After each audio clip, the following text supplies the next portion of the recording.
Hello दोस्तों, नमस्कार। कैसे हैं आप सब? आई होप कि आप सब अच्छे होंगे और खूब बढ़िया से मन लगाकर पढ़ाई कर रहे होंगे।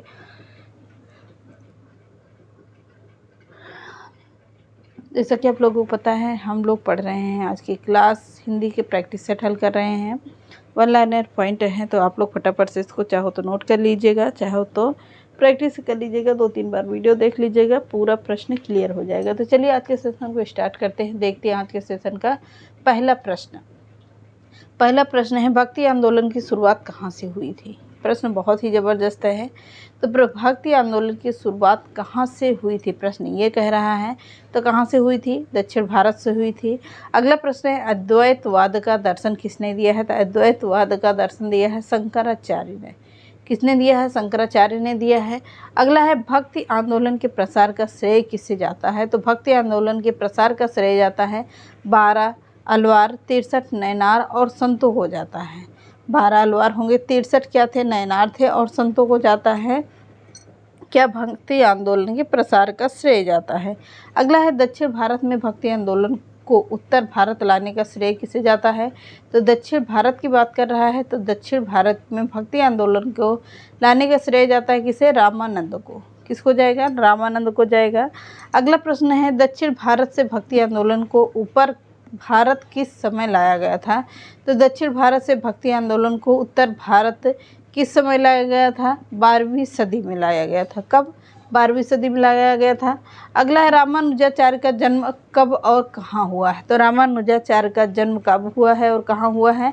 1017 ईस्वी में हुआ है। कहाँ पर? पेयम्बटूर, जिसे कहा जाता है, पहले पेयम्बूर था, अब क्या है? पेयम्बटूर के नाम से जाना जाता है। अगला है, रामानुजाचार्य ने कौन सा दर्शन दिया है? तो रामानुजाचार्य ने क्या दिया है? विशिष्टाद्वैतवाद का दर्शन दिया है। अगला, वैष्णव संत रामानंद और रामानुजाचार्य का क्या संबंध था? संबंध पूछ रहा है। टीजीटी में ऐसे भी प्रश्न आते हैं, पीजीटी में कहीं घुमाकर भी पूछता है। तो वैष्णव संत रामानंद और रामानुजाचार्य का संबंध क्या था? संबंध थे, रामानुजाचार्य के शिष्य थे संत रामानंद। कौन थे? रामानुजाचार्य के शिष्य थे कौन? संत रामानंद थे। अगला है, किसने भक्ति साधना को मोक्ष का मार्ग बताया है? तो किसने भक्ति साधना को मोक्ष का मार्ग बताया है? रामानंद ने बताया है। किसने?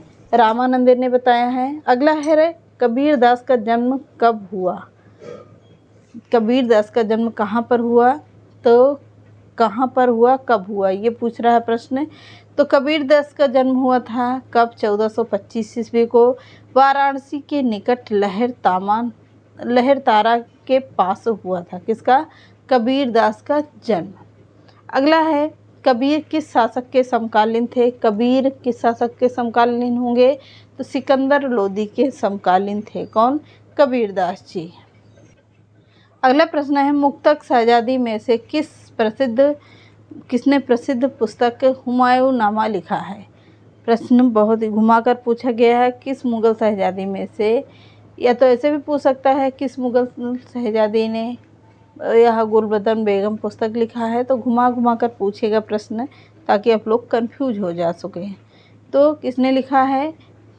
यह लिखा है गुलबदन बेगम ने। किसके ऊपर है?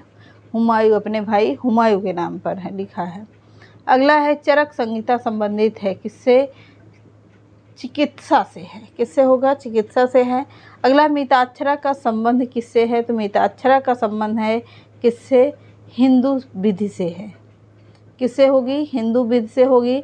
अगला प्रश्न है, लीलावती पुस्तक संबंधित है किससे? लीलावती पुस्तक है गणित से संबंधित पुस्तक। लीलावती नाम से कोई अदर न समझिएगा, लीलावती नाम से पुस्तक संबंधित है गणित से जो है। अगला, संस्कृत ग्रंथ अष्टाध्यायी का संबंध है किससे? यह प्रश्न है, अष्टाध्यायी का संबंध किससे है? वाराणसी से है, व्याकरण से है। किससे है? व्याकरण से है। अगला, कबीर के उपदेशों का सबसे महत्वपूर्ण संकलन है। कबीरदास के उपदेशों का सबसे महत्वपूर्ण संकलन है क्या? किसका? बीजक का है। अगला, वाल्मीकि द्वारा रामायण ग्रंथ की रचना संस्कृत में है। जो रामचरितमानस है पूर्णतः किसमें है? वह है पूरा अवधी संस्कृत भाषा से लेकर अवधी भाषा में है, लिखा गया है। अगला महाभारत महाकाव्य का मौलिक नाम है, किसका नाम है, कैसा नाम है, तो यह है जय संगीता का नाम। क्या, महाभारत से महाकाव्य का मौलिक उपनाम पूछ रहा है। तो अगला है बाबरनामा मूल रूप से लिखा गया था किस भाषा में, तुर्की भाषा में लिखा गया था, क्या, बाबरनामा। अगला है अर्थशास्त्र किस विषय पर लिखी गई पुस्तक है, तो सभी को पता है अर्थशास्त्र राजनीति के ऊपर लिखी गई पुस्तक है। अगला है कबीर के दोहों का संग्रह का क्या नाम है, तो किसका है, क्या नाम है, बीजक का है, किसका, बीजक का है। अगला कालिदास के द्वारा लिखित रचना मालविकाग्निमित्रम क्या है, यह है एक नाटक, क्या है, यह एक नाटक है। अगला है रज्मनामा किस ग्रंथ का फारसी अनुवाद है, तो रज्मनामा किस ग्रंथ का फारसी अनुवाद पूछता है, यह महाभारत का पूछ रहा है, किसका, महाभारत का। अगला प्रश्न है तुलसीदास किसके समकालीन थे, तो तुलसीदास थे अकबर के समकालीन, किसके, अकबर के समकालीन थे। अगला है तुलसीदास का जन्म कहाँ पर हुआ था, तो बांदा के राजापुर गांव में हुआ था। कब हुआ था, 1554 ईस्वी को हुआ था। कब, 1554 ईस्वी को। किसका जन्म पूछ रहा है, तुलसीदास जी का जन्म। अगला है तुलसीदास के रामायण की रचना किस भाषा में है, तो तुलसीदास के रामायण की रचना है अवधी भाषा में।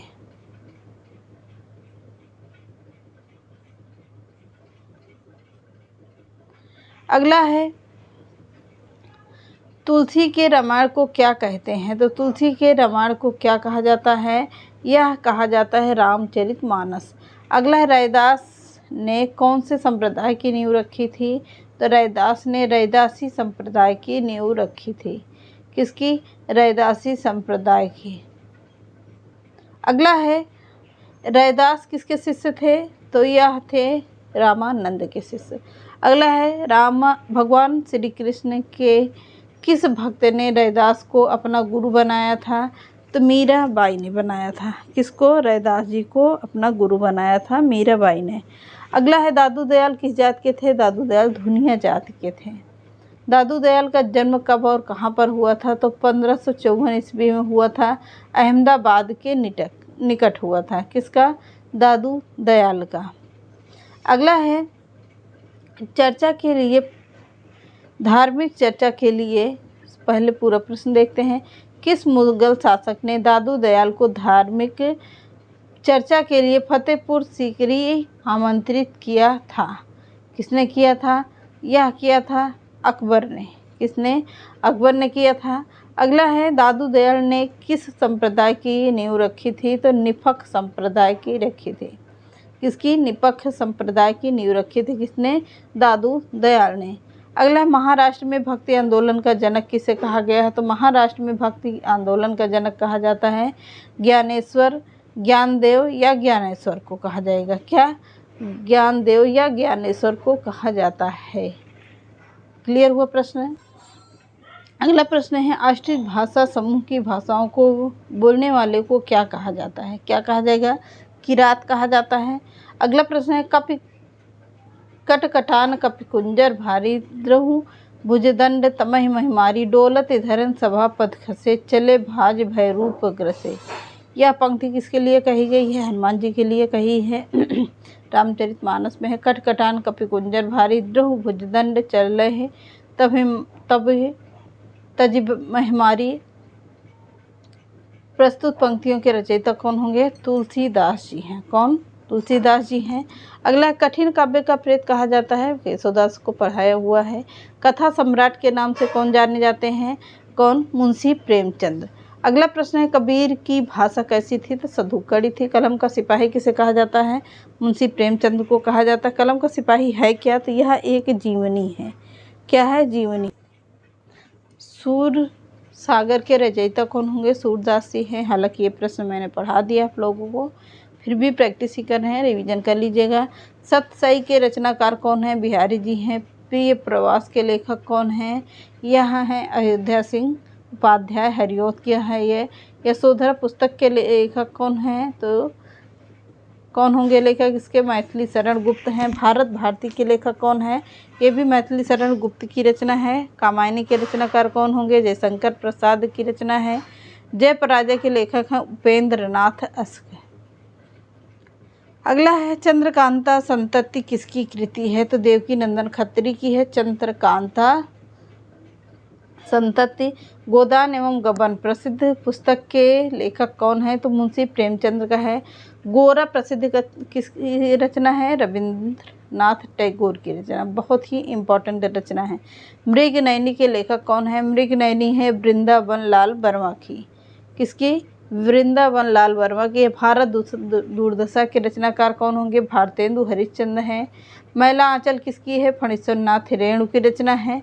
गणदेवता किसकी रचना है? तारा सिंह शंकर बंदोपाध्याय की रचना है गणदेवता।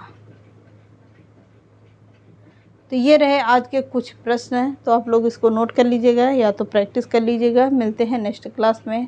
नमस्कार।